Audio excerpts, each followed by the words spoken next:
Hello, welcome back to another pundit Q&A. And over the last couple, we've been, a couple of our new faces across BBC Sport. So this one, we thought we'd stay closer to home with our main regular. Yes, it is Alan Shearer. I thought you were going to say one of our older guys then. I was thinking, well, that's a nice welcome. We've had loads of questions, so we're going to go straight in with the first one from Maurice. What's your favourite memory as a footballer? I would have to say, I don't think there's anything that can top being named England captain walking out of Wembley with the armband on. I always dreamt of playing for England, but never ever did I think one day I would actually captain them. So to walk out of Wembley, front of the line and with the armband on and the national anthem, it doesn't get any better than that. When you were told you were going to be named captain, how did that make you feel? It was really strange because Glenn Hoddle sort of took me into his office and said that he was going to give me the chance to be England captain. I was thinking, what do you mean, give me the chance? He said, well, I don't want it to take anything away from your game. I don't want to stop you scoring goals. I just want to see how it goes with you, so I want to give it to you for 3 games as a bit of a trial. I was like, oh my God, no pressure. And luckily, in my first game as captain, I managed to score. And then after the game, he said to me, forget about the other 2 games, captaincy's yours. So wow, it was amazing. Okay, Mia's question, which non-English team would you have liked to play for? That's a tough question. I mean, when you look at some of the giants over Europe, I mean, Real Madrid or Barcelona or Juventus with the all black and white. Saw Barcelona play at Newcastle and then the new camp, and I look at the stadiums and look at their success and their history. It would have to be one of those 2, Real Madrid or Barcelona, I think. Did you have any offers from big clubs abroad? I didn't. There wasn't any concrete offers. I went for talks. Sampdoria once, Lazio, but there was never anything concrete. But then when Bobby Robson came to Newcastle as manager, he said to me that when he was the Barcelona manager, he tried to buy me from when he was at Blackburn, but Blackburn said I wasn't for sale. So he then went out and bought Ronaldo. So I think it worked out pretty well for them. There was nothing concrete, no. Do you think there's a thing now of actually younger English players not having that fear of even going to play abroad, and more younger players are looking at that now? I think what Jude Bellingham has done is like really refreshing, for him to say no. I want to go and play abroad. I want the experience. I want to learn. I was going to say maybe away from the spotlight, but I don't think he did. I think he went into Dortmund and sort of took the challenge on.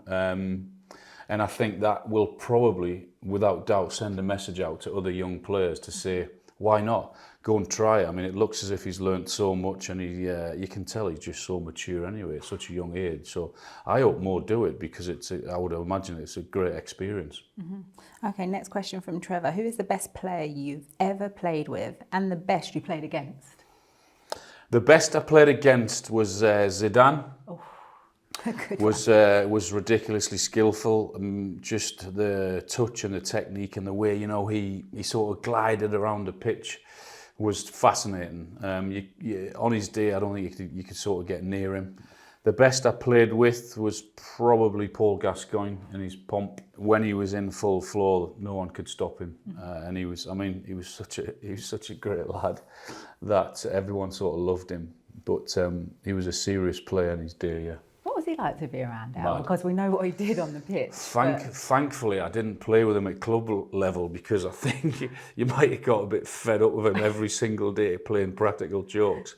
It was great when you were away for a week or 2 weeks, or even over a tournament over a month. But then when the month finished, you were desperate to get away from him, because every single day was relentless. But he was such a great lad. He would give you his last penny as well, which tells you a lot about him. Okay, Pat is asking, have you kept any of the players' shirts you swapped? If so, which one is the most special to you? Yeah, I've got quite a few. I got Del Piero, got Beckham, got Rooney, I got Roberto Carlos. So I've got a few. My son's got his eye on them all, so he wants to take them away, and he'd probably sell them, to be honest. There's still a few up on my wall in my office. Yeah. So is that the first thing when you get them? Take a moment, you're like, I need to get that one framed. Yeah, I think so. I mean, I wasn't.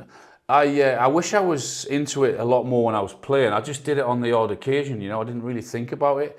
If it felt right, I did it. If someone asked to swap mine, then I did it. But I didn't actively go out and think, oh, I'm going to get that. I'm going to go and get his shirt. So I wasn't that big into it. Do you know, I actually feel the same. I kind of regret not having a lot more of the shirts because I always felt after a game I didn't want them to think like I respected them or thought they were better than me in any way. I was a bit embarrassed if I'd have gone to ask someone, and because no, you can't have it. It's like I was thinking, all right, okay, but I'm like you. I wish I had a few more. Yeah. Okay, Carl Buckley and actually loads of others. Do you think you could score more in today's game than you did in the 90s and 2000s? I do actually, because the games are 10 or 15 minutes longer now, aren't they? You're playing that much. You play that much sort of injury time and added on time, and I think everything's better now. The sports science and the whatever they look into to prevent injuries. So I'm pretty sure that in today's game I wouldn't have as many injuries as I had. I mean, I had 3 serious ones which kept me out for about 3 years. I mean, technology and everything else, they would tell you before you were going to get injured, I think, nowadays. So I think I would play more games and more minutes, which would hopefully mean more goals. You just mentioned your injury as well. How did that actually feel as a player when you're like, oh no, like mentally you knew you'd lost like a bit of your pace? The first serious one I had when I was 22. I ruptured my cruciate ligament on Boxing Day. I had 20. I remember it because my first season at Blackburn, so I'd been there for 4 months, maybe 5 months. And I remember having 22 goals, and then I just went through. We were playing Leeds at home on Boxing Day, and I'd already scored 2, and I went through. And it was just it was a normal challenge with John Lukic, the goalkeeper at Leeds, and we both fell awkwardly, and I fell and sort of twisted my knee. And then I came back from that one, and there was always a worry that am I going to be as quick as I was? Am I going to be as good as I was? And I felt great. Nothing had changed. I hadn't lost a yard of pace. I was totally fine, and I sort of went straight back into scoring goals. 3.5, 4 years later, I had my other serious injury, which I did in a pre-season game, Newcastle-Everton. And I just snapped everything in my ankle. There was no tackle. The ball was in front of me. I went to slide to get the ball, and my studs got caught in the grass, and I felt everything snap and break. And then I was out for another 7 months, and when I came back from that, I knew I'd lost at least half a yard of pace. And that's when I sort of felt to try and sort of change my game a little bit and be more of a target man rather than someone running in behind. And then I had my third one, which was my left knee. And again, I was out for another 7 months. Then I would definitely have lost a yard of pace. But I still had the ability to score goals, which got me through so many games. Mm-hmm. You know, as a forward, you can have an absolute nightmare for 89 minutes and score the winner. And I was still able to do that. So that helped me a lot. Do you watch some of the celebrations at this tournament when they're doing the knee slides? And you're like, what are you doing? I couldn't, honestly, I would look at them and think, especially because some of the pitches have been so dodgy, haven't they? Mm-hmm. If that was me on these pitches sliding in your knees, I would go over and snap something. So what's wrong with the old arm up, and then that'll do me run away? So there's nothing wrong with that. We loved the arm up, Al. Okay, always keep calm. I hope you're keeping calm because I nearly missed a question out, but we are coming back to it. Which striker in today's game do you see yourself in the most? Oh, I don't know. I mean, I'm slightly different to Haaland. I was certainly not as quick as he was. I mean, I was reasonably quick in my early days. You know, it's only because of my second serious injury that I started to lose half a yard of pace. I would have fancied my chances against anyone really in a race, but I suppose Haaland only because of his.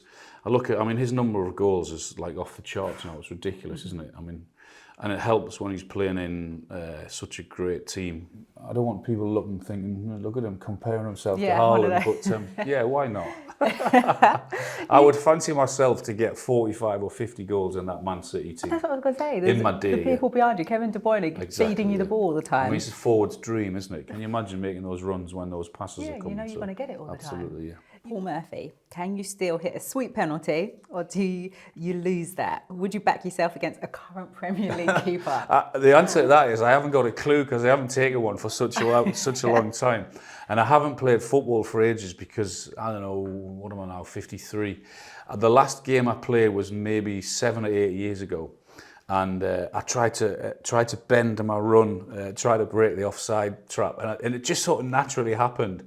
And I felt my back go straight away, and I thought, what on earth are you doing playing? So I've never played anymore. I think I'd still be all right from 12 yards though. I would fancy myself with a penalty, yeah. Okay, so no BBC v ITV five-a-side team going on then? No, that wouldn't be for me, no. I see all my friends and all these ex-players, going in and playing football, and then see them snap their Achilles, and I think, what on earth are you doing, guys? Just let it go, it's gone. Okay, Matt Alexander, if you were England captain now, what would you be doing to sort this situation out on and off the pitch? I would just try to stay calm, lads. Don't listen to the noise. We've all been there, haven't we, where we've maybe had a bad game or a bad result or a bad performance, whatever, it happens. I totally understand trying to take the positives out of they haven't been beaten, they're sat at the top of the group. Some players hate being criticised. If you look in the mirror, you don't need anyone to tell you you've played poorly. You know yourself, don't you? You've had it before. You know yourself that. You come off a pitch, you don't need anyone to tell you you've had a poor game. But if they did, then I always used it as motivation to go out and all right, I'll show you. And I couldn't, if I had a bad game, and there was plenty, I couldn't wait to get out for the next game to try and prove whoever was being critical. And I never minded people being critical, as long as it wasn't personal. And I think that's really important. You should never ever get personal. But I never minded anyone being critical to me because I didn't need them to tell me I was poor because I knew. You said about blocking out the noise, so it's easy kind of these days to stay off maybe social media and not look at the papers or whatever, but sometimes is it hard when your family or agents and everyone around you might be like throwing stuff in even though you don't want to think about it? Yeah, but they don't have to. You don't have to have your agents and you don't have to have your family telling you what's going on the outside world. There's a reason you're in a training camp. Mm-hmm. You're in a training camp to get rid of all of that. I mean, I remember when in 92, when Graham Taylor was the manager and we went into the Euros into Sweden, he banned the newspapers from the hotel. He wouldn't allow it. I didn't mind reading good or bad stuff about myself. It was fine, but not all players are like that. Some players get very touchy if you criticise them. If you don't have to read it, you don't have to look at social media. Amit wants to know, which other England era would you have loved to played in? You know what? I wouldn't like to have played in anyone. I was more than any other one than the ones I played in.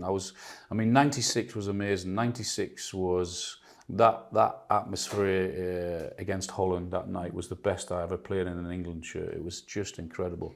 98, I really thought we could go into the World Cup and win it.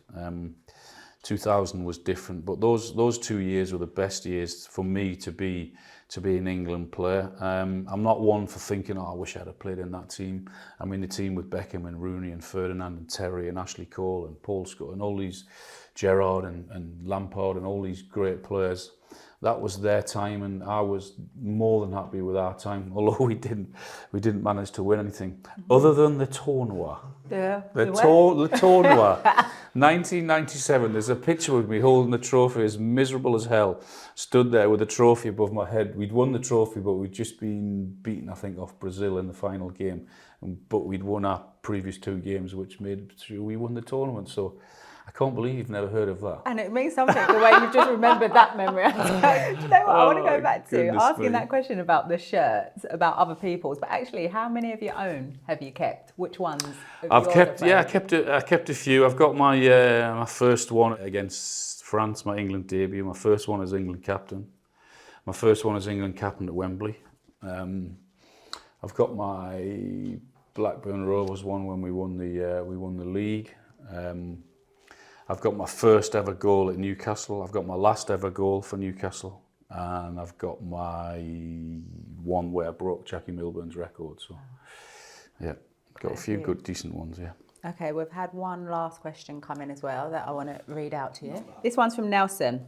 You left Southampton in 1992 with a modest goal record. What changed in 1992 to turn you into the country's most prolific goal scorer?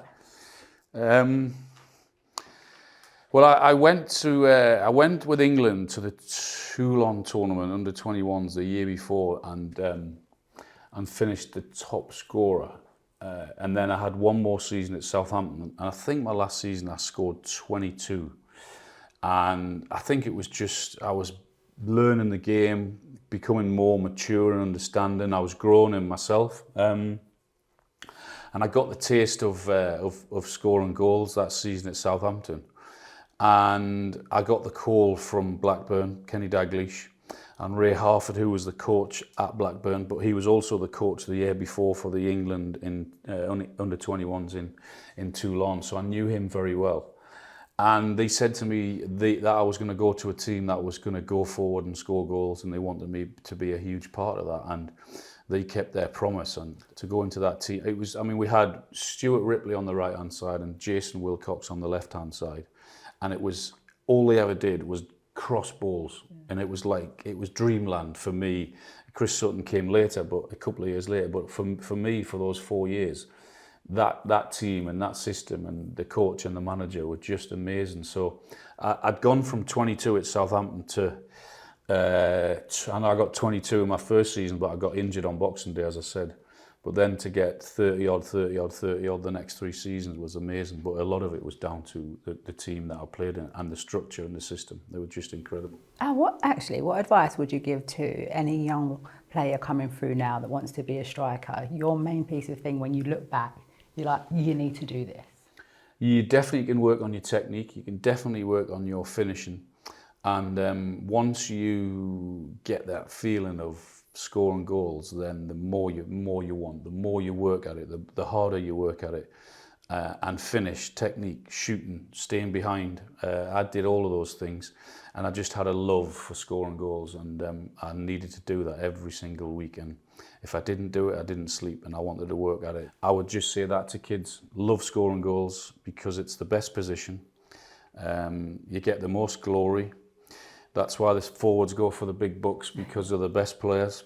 And that hurts. That's why that's why you have to do it. Forget about all these fullbacks. Centre forward is the position. Well, Al, we've loved having you. Thank you for taking the time you. to answer the questions. And actually, let us know who else you would like to see over the coming weeks. We'll take your suggestions. We'll see you next time.